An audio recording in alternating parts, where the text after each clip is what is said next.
Hey guys, welcome back to the Sports News Analysis YouTube channel. This is my weekly Q&A video, just answering all your questions that you guys listed on the open thread earlier this week.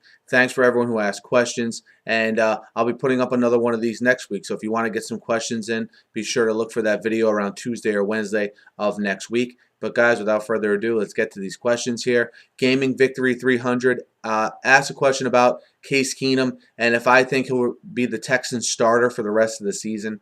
I think this is where they're at with Case Keenum. They were impressed with how he played on the road in Kansas City, which can be a tough place to play. I think Kubiak was impressed. I think Carl Durrell was impressed. I think they would like to see what they can get out of Keenum for one more game, like in a perfect scenario after the bye. If they can start him to see what they have a little bit more, I think they want to do that. And I wouldn't be surprised if he plays well a second game in a row that they make him the starter for the rest of the season, only based on what you're hearing, the constant praise from Kubiak in these press conferences thrown at Case Keenum. Also, and Heyman actually asked a follow-up question to that, if I think Case Keenum will be a viable fantasy starter for the rest of the season. Look, I think with a guy like Keenum, you have to, first of all, make sure he is the starter for the rest of the year. And second of all, maybe based on matchups. But if you have a clear stud number one quarterback that you drafted early that's been playing well for you, I don't think you can rely on Keenum over a guy like that. But if you need a bye week replacement, if he has a good matchup, definitely something worth looking into from a fantasy perspective. Papa 3, I'm sweating ass. Should I start the Pats defense or the Vikings defense? I would definitely go with the Pats defense. They're playing Miami, whereas the Vikings, I know they're at home, but they have a pretty tough matchup in a Green Bay offense that I know is injured, but could still be explosive for sure. So I would definitely go with the Pats defense if I had to pick between those two. Juan Trujillo asked, based on how the season has gone so far, who do you think the Bears should draft? Well, first of all, they have to figure out the Jay Cutler situation. Do they extend Jay Cutler? Do they fully commit to him? If not, a quarterback may make sense in a very deep first-round quarterback class. If not, keep in mind Tim Jennings and Charles Tillman are both free agents. So maybe they go, I expect them to be picking somewhere in the middle of the first round. So maybe they go cornerback in that spot. But those are the two positions right now to stick out at me.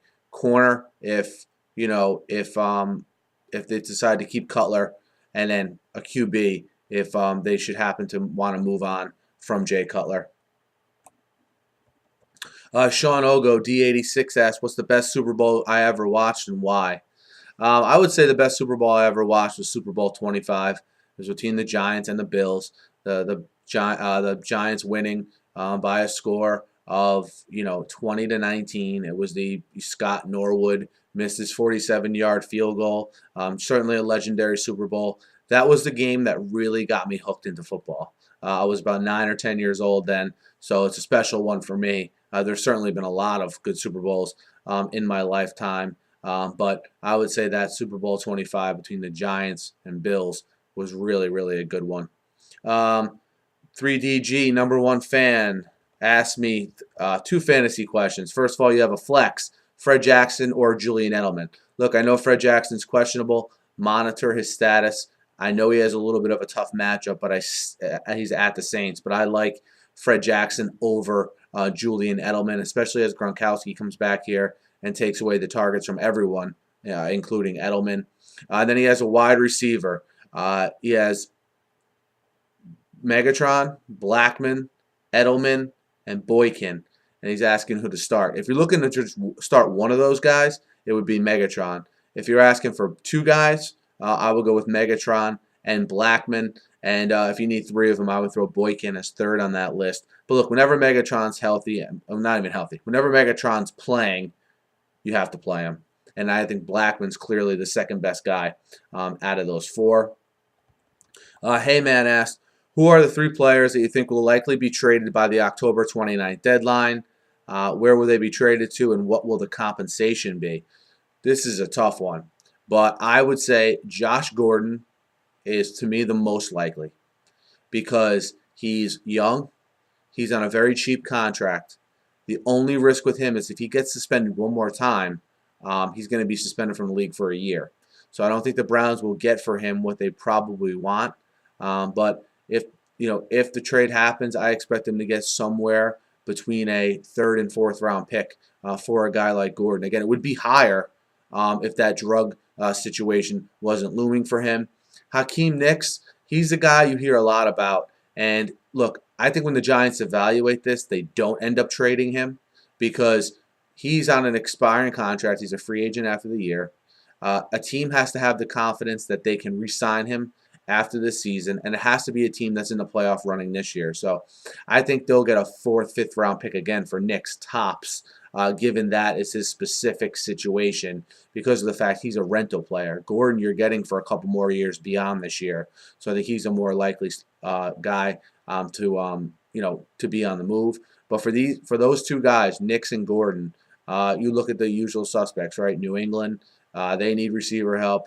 Green Bay, if these injuries are going to be permanent, they can need some receiver help as well. And you've heard all the usual suspects listed. The Ravens, even if they feel they need another solid guy opposite a Torrey Smith, could maybe be in the running as well.